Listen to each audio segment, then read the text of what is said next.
Olá, meu amigo, tudo bem? Que Deus abençoe você. Seja bem-vindo ao canal Luiz Gustavo. Esse canal é focado para trazer ensinamentos preciosos para você. E neste vídeo, nesta aula, eu quero trazer alguns princípios, não é? Especificamente aqui, ó. Um, dois, três, quatro. Quatro princípios novamente, né? No vídeo passado foram quatro princípios. Quatro princípios para um casamento saudável, né? Então você, homem, o que fazer para ter um casamento saudável? Você, mulher, o que fazer para ter um casamento saudável? Então, um casamento, ele não é muito falado no meio cristão, que ele é um projeto de Deus para a sua vida. Então, o casamento é um projeto de Deus para a sua vida. Existem duas instituições que foram criadas por Deus. Primeira delas é o casamento.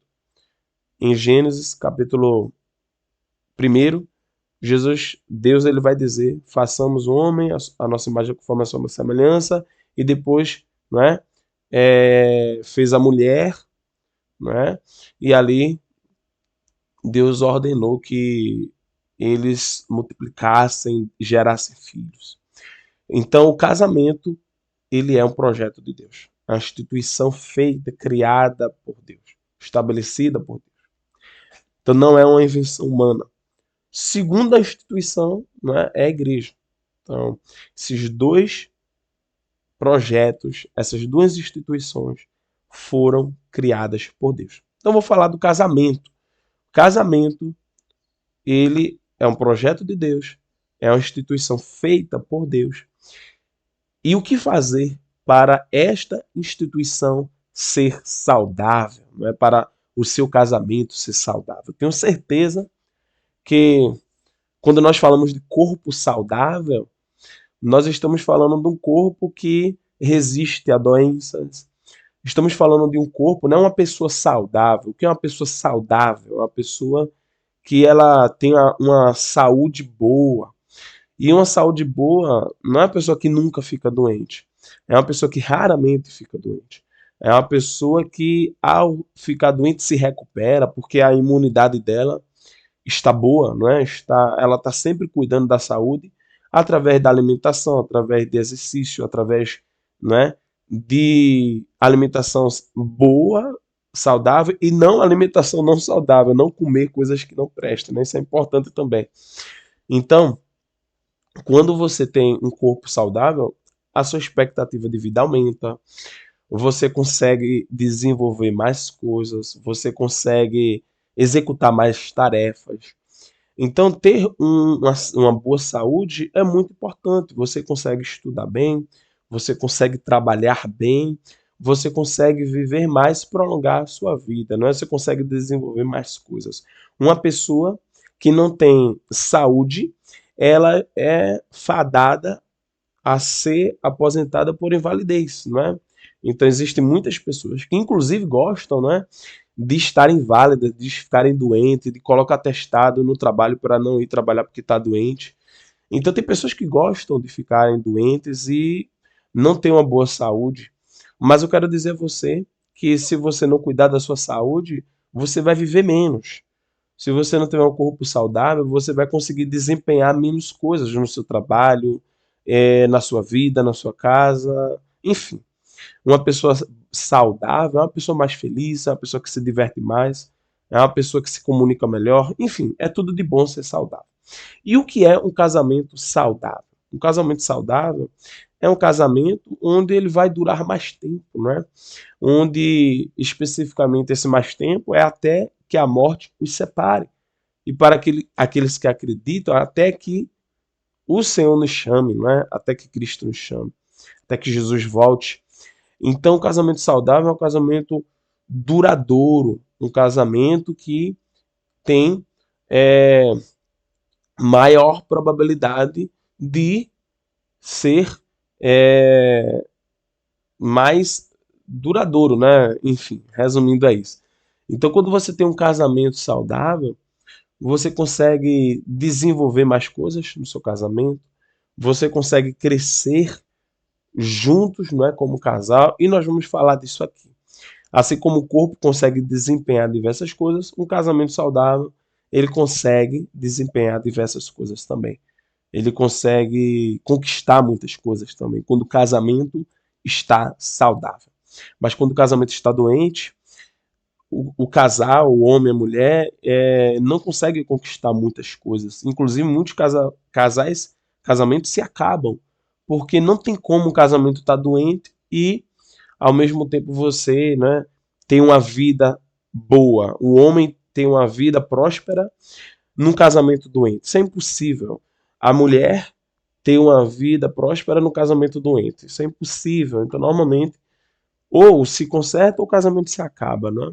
Não há como conciliar as duas coisas.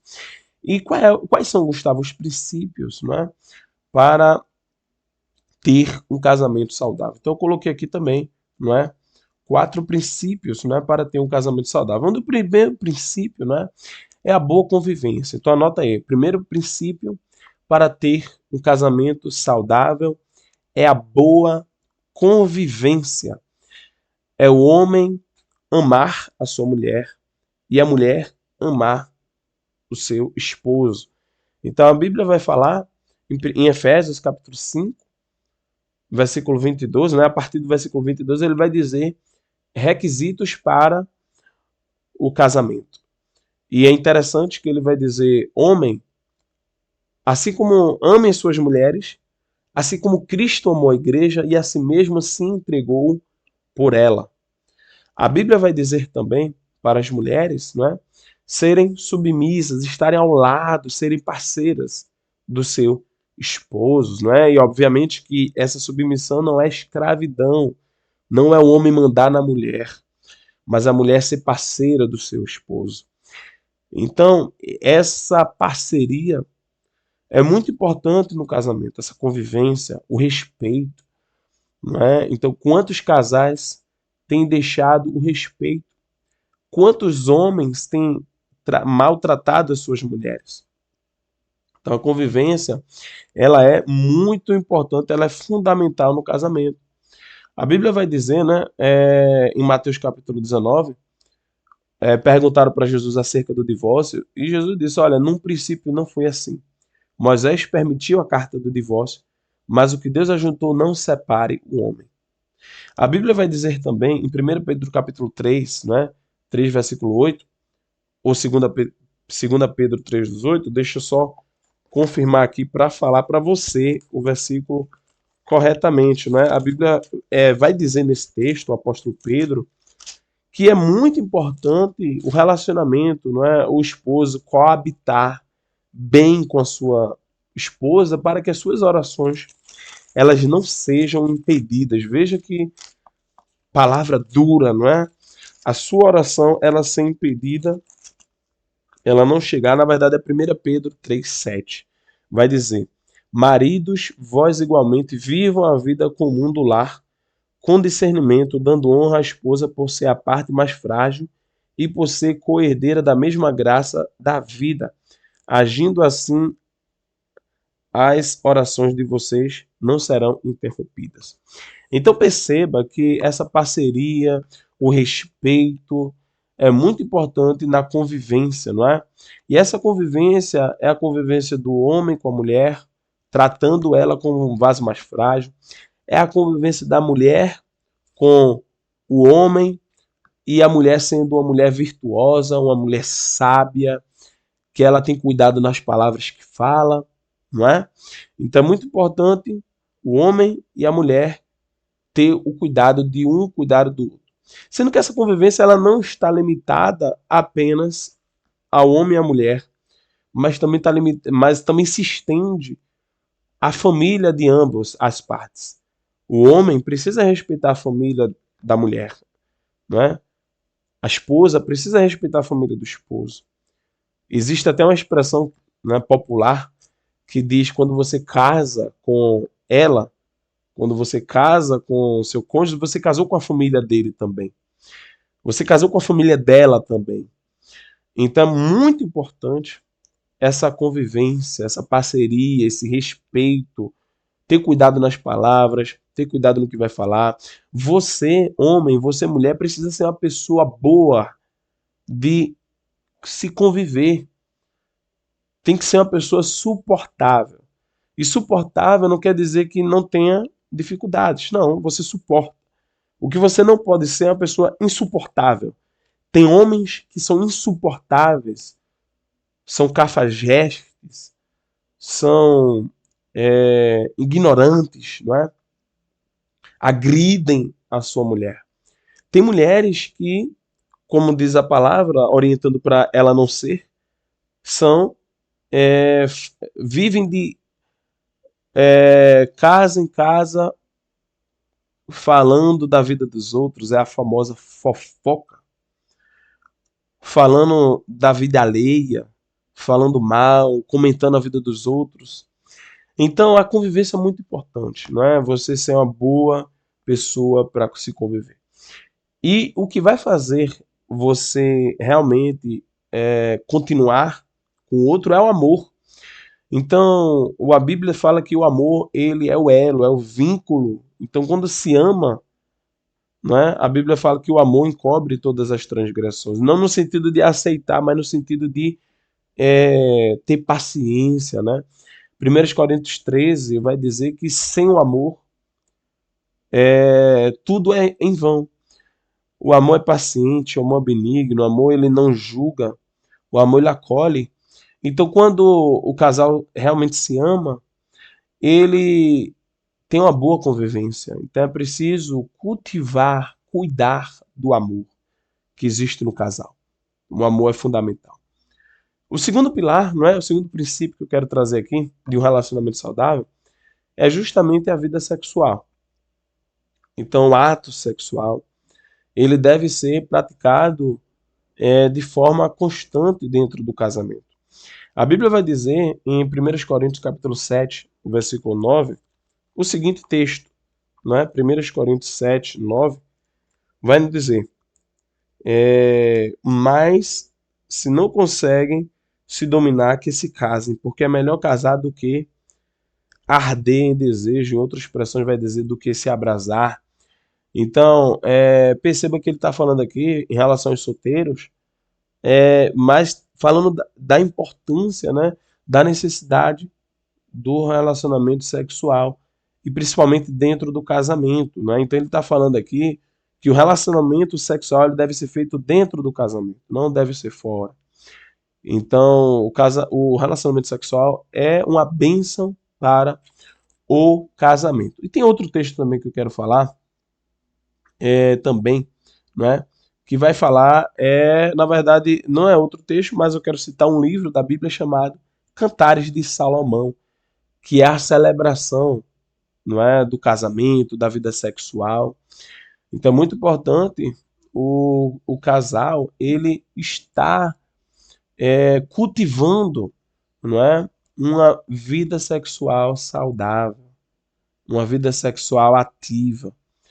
Mas é muito importante fazer, não é, essa vida sexual conforme o padrão bíblico. Perceba que em Coríntios ele vai falar aqui, conforme o texto que eu li, em 1 Coríntios 7, 5, 7 e 9, vai dizer que o sexo é dentro do casamento, não fora. Mas como é que deve ser feito dentro do sexo? Como é que o sexo deve ser feito dentro do casamento? Será que deve ser feito de qualquer forma? Né? Então, a vida sexual, ela vai trazer, não é? Basicamente princípios bíblicos. Na Bíblia vai trazer vários princípios bíblicos no casamento, né? De como isso deve ser feito no casamento. E uma das formas é você ler Cantares de Salomão. Tem vários princípios bíblicos ali a respeito do padrão bíblico. É interessante que outro texto vai dizer também que é fundamental você não se assemelhar com o padrão mudando do sexo. Então, muitos casais, muitos homens, muitas mulheres, não é, consomem, não filmes que não são legais, não é? Vídeos que não são legais. E você já sabe do que eu estou falando. Assistem coisas que não são legais. e querem reproduzir dentro de casa. Então isso é muito sério. Você não pode reproduzir isso dentro da sua casa. E o sexo, ele deve preservar o corpo humano. Então você tem que ter muito cuidado de fazer de tal forma que preserve, não é, o corpo do outro. Precisa ser algo prazeroso, não algo que vá destruir o corpo do outro. Porque a Bíblia vai falar em 1 Tessalonicenses capítulo 5, versículo 23, que nós devemos preservar íntegros o corpo, alma e espírito. Então, no casamento, muito importante preservar íntegro o corpo. Então, será que a sua prática sexual, pense nisso, será que a sua prática sexual com seu esposo, com sua esposa, está fazendo você ficar doente? Você corre o risco de doenças fazendo o que você está fazendo? Pense nisso, tá? Terceiro princípio que eu quero trazer é a proteção do casamento. Então, o sexo ele deve ser feito dentro do casamento. Ele não pode ser feito fora do casamento. E fora do casamento nós temos dois aspectos. Você tem uma relação de jovens solteiros, ou seja, a pessoa não é casada com ninguém, e praticar um ato sexual com qualquer pessoa fora do casamento é pecado. A Bíblia ela condena, não é? Inclusive no texto que eu li anteriormente fala sobre isso. Mas também quem já é casado, eu tô casado, posso fazer sexo com qualquer pessoa. Não. É só com a sua esposa. É só com seu esposo. Você precisa entender que é dentro do casamento com o seu cônjuge. Você não pode, uma expressão que se muitos falam, não é? Pular a cerca. Você não pode fazer com outra pessoa.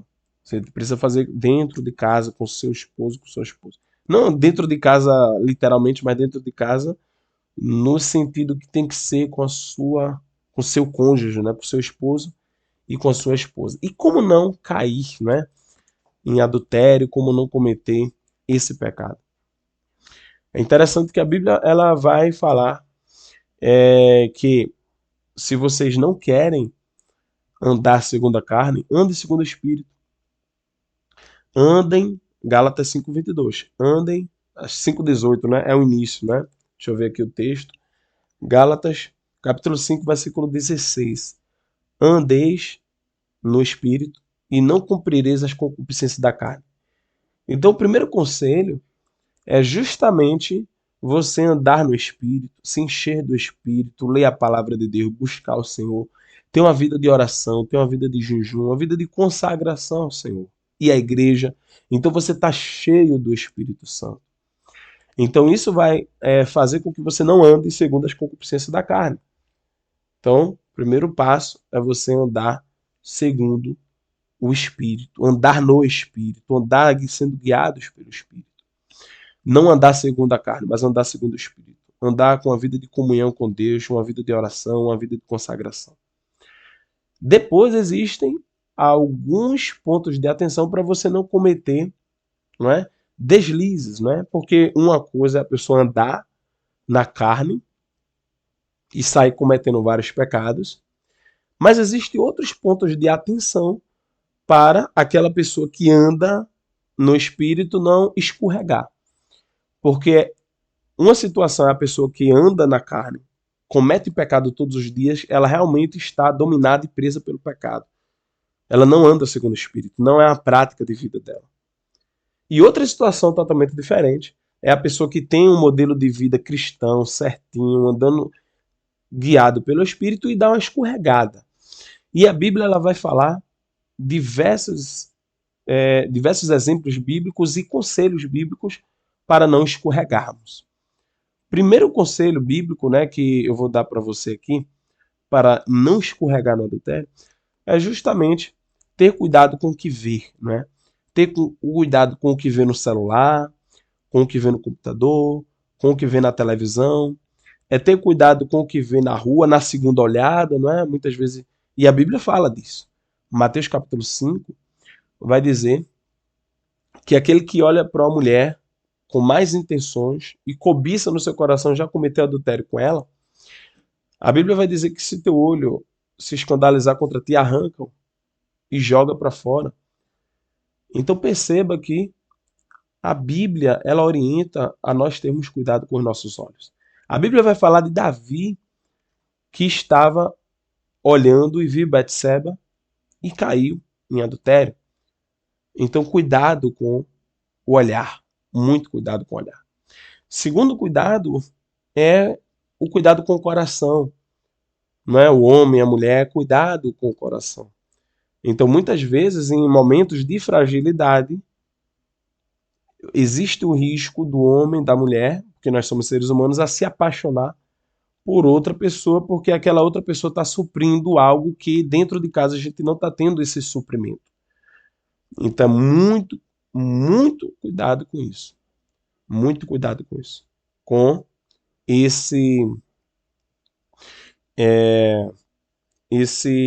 essa carência, não é? Porque o nosso coração, ele é enganoso. E ele pode se apaixonar por algo que não devemos nos apaixonar. Então, precisamos termos cuidado com isso. Com justamente essa carência. Existe outro conselho bíblico, né? Por exemplo, Sansão se apaixonou, né? Por Dalila, né? Então, o primeiro passo foi ele ter se apaixonado. Terceiro conselho bíblico é não brincar com a tentação. Se você está enxergando que está em uma tentação, você precisa fugir. Sansão ficou e caiu.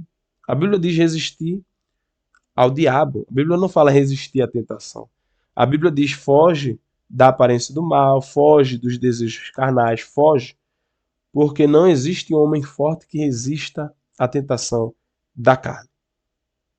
Então é fundamental seguir esses conselhos bíblicos. José é um exemplo, não é, de que devemos fugir da tentação. Ele fugiu da tentação. Sansão não fugiu e caiu. José fugiu porque sabia que se ficasse ali, ele iria pecar. Ele iria cair. Então o homem precisa realmente fugir. Quarto conselho bíblico é olhando a história de Davi. A Bíblia fala que Davi, ele pecou porque ele não foi à guerra. Ele ficou com a agenda vazia naquele momento.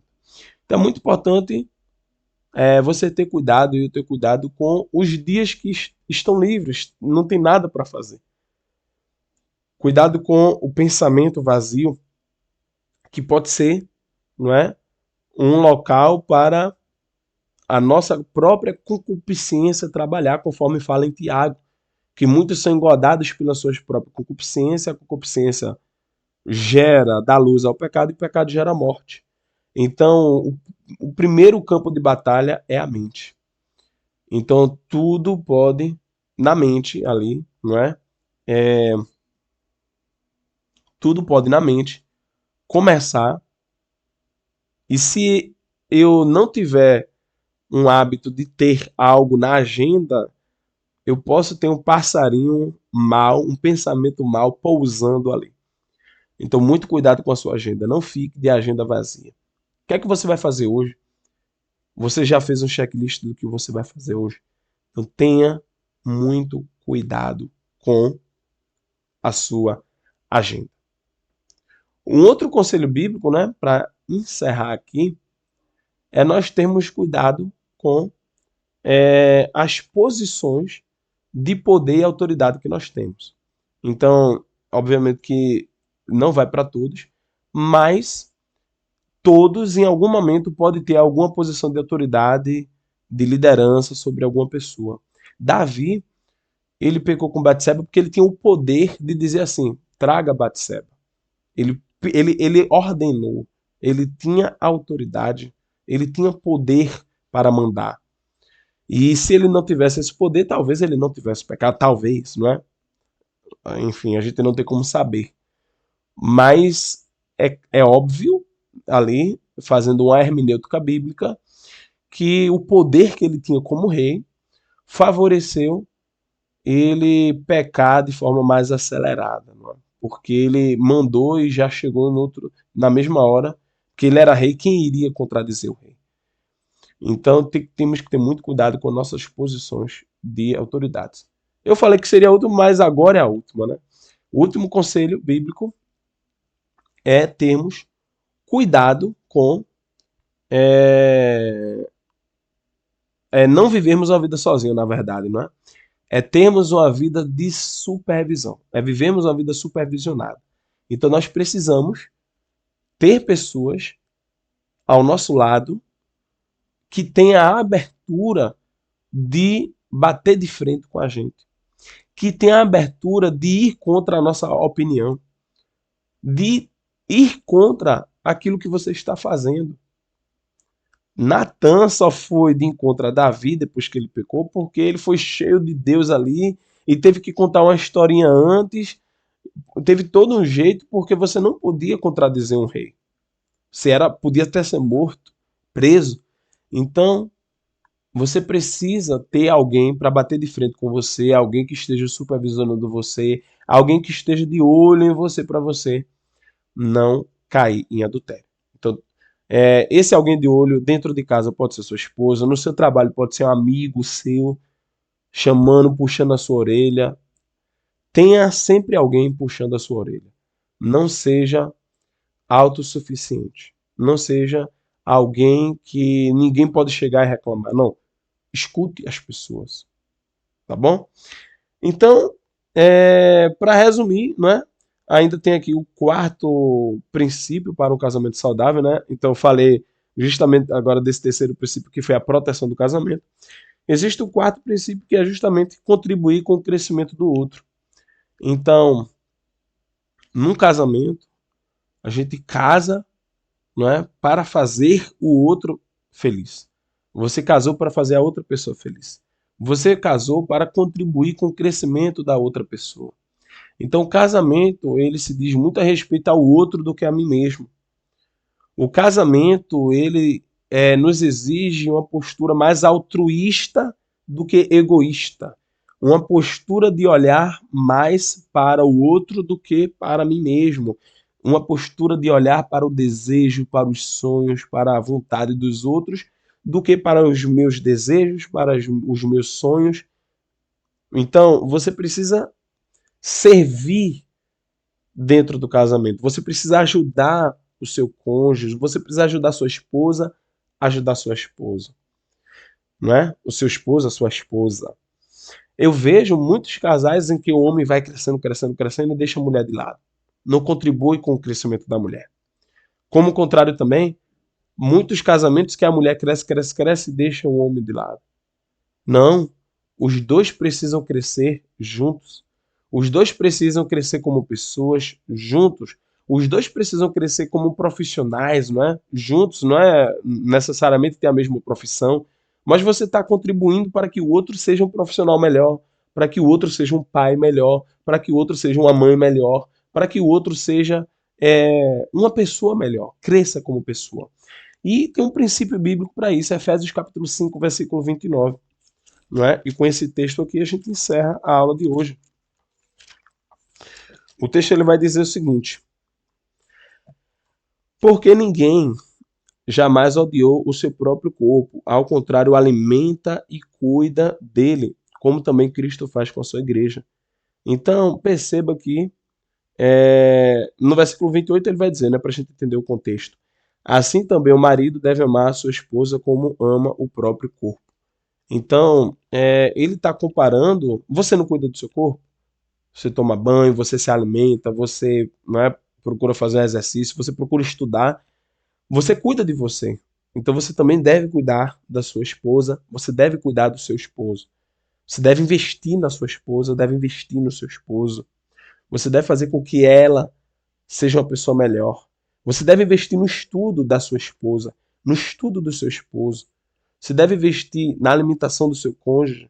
Não é cônjuge que eu falo esposa a esposa, não entenda. Porque a palavra que é para homem e para mulher, para esposo e para esposa. Invista para o seu cônjuge se vestir melhor. Invista para o seu cônjuge estudar melhor. Invista em cursos para ele, para que ele possa crescer. Invista nele, ensine a palavra de Deus para o seu cônjuge. Faça com que ele cresça. Ajude ele. Não cresça sozinho. tá bom? Então é isso. Esses são 4 princípios para um casamento saudável. Eu espero que você possa ter entendido, não é? Curta esse vídeo se você gostou e eu te espero no próximo vídeo. Abraços, Deus abençoe.